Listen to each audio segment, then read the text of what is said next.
એક ગામ હતું, એમાં કરશન કાકા રહેતા હતા. કરશન કાકા ખટારો લઈને ગાયો ભરીને ઘેર આયા એટલે ચોર આયા. છોકરો જાગી ગયો અને ઝાડ ઉપર ચડી ગયો. એટલે એના પપ્પા ટપોટપ જાગી ગયા એટલે ઠોકર વાગી ડોલની, પડ્યા ઢગલામાં એક ફેણ વાળો રાક્ષસ રહેતો હતો. એનો એવો શ્રાપ હતો, માથામાં વાગે તો જ મરે. એટલે કરશન કાકાએ તલવારથી કાપી નાખ્યો તોય જીવતો છે. એમના પાછળ પડ્યો એટલે કરશન કાકા ચડી ગયા થોબલા ઉપરથી એમના છોકરો જે ચડે તે દડા મારવા માંડ્યા. એટલે માથામાં વાગ્યું એટલે પેલો રાક્ષસ મરી ગયો. એટલે ગામમાં ખબર પડે એટલે એમને કરશન કાકાએ ફરકાઈ ધજા. ગામવાળાને ખબર પડી કે પેલો રાક્ષસ મર્યો એટલે ખુશ થઈને નગારા વગાડવા માંડ્યા.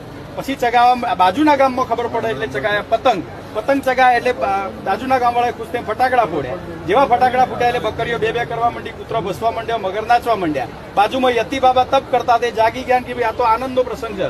રથ લઈને ગામમાં આવ્યા કે ભાઈ હવે લાડવા બનાવો. લાડવા બનાવે એટલે વરસાદ પડ્યો. ગામના લોકો શરણાઈ વગાડવા માંડ્યા. નાના છોકરા સટકોણ આકાટી છત્રી લઈને ફરવા માંડ્યા. સસલો કૂદવા માંડ્યો, હરણ નાચવા માંડ્યા. ખેડૂતો હળ લઈને ખેતરમાં ગયા અને ક્ષત્રિયોએ યજ્ઞ કર્યો.